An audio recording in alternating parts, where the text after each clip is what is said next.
Chapter 2: Choice of Weapons. As every sportsman knows, regardless of his favorite sport, a high degree of achievement is more easily attained if the sportsman is using the best equipment he can get.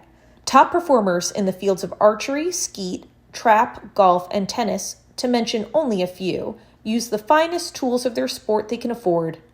In most cases, this pays off in extra dividends of personal satisfaction and increased skill. The same is true of knife throwing. Not every knife is suitable for throwing. The elements of length, weight, and balance in a proper combination of all three determine just how good the weapon is for throwing, regardless of whether it is designed to be hurled by handle or by blade. First and foremost is to have a knife that is properly balanced for throwing. Next in importance is weight, in proportion to balance and length, for the knife must have enough heft to enable it to penetrate and stick in the target. And finally, it must be long enough to give the knife thrower maximum control over his throw. The rule of thumb method in selecting a good throwing knife is to pick one which weighs approximately 1 ounce for every inch of overall length. The recommended limits for the most efficient throwing knives are from 10 to 15 inches, with corresponding weights from 10 to 16 ounces. Knives over the 1 pound limit require a thrower with a very strong pitching arm. The most important factor, however, is that of balance. For instance, a knife may be perfectly balanced for the job for which it was designed, such as the delicate task of skinning or dressing out game, but it may be balanced incorrectly for chopping lettuce or slicing bread. A good throwing knife has to be balanced for throwing. If it is designed to be thrown by the handle, point first, the pointed end is the heavy end, with the balancing point at the approximate overall center, or up to 1 inch back of the center.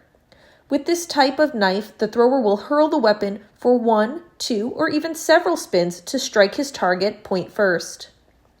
If the knife is designed to be thrown by the blade, it will usually resemble a slim-bladed hunting knife with a light point and heavy handle.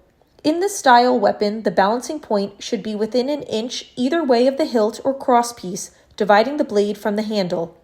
With this type of throwing knife, the thrower will have 1/2 spin, 1.5 spins, 2.5 spins, etc. to hurl his blade into the target point first.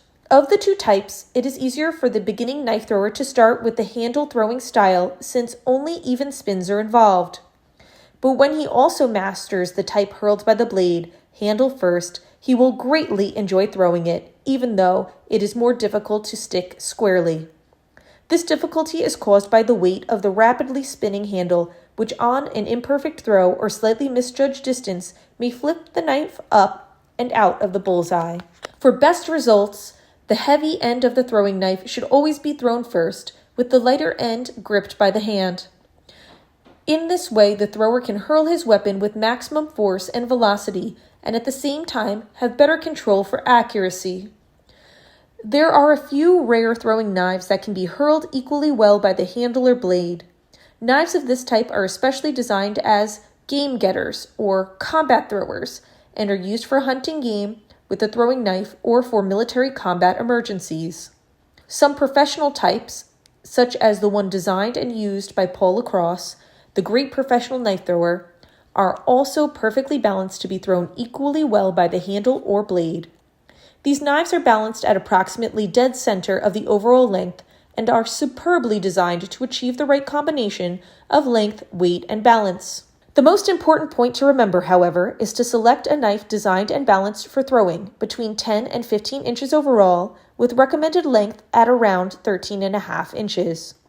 The weight of the knife should average approximately 1 ounce for every inch of overall length, regardless of which type you choose. A throwing blade that meets the above specifications is usually a good one for the sport. After he gets his knife, the rest is up to the thrower.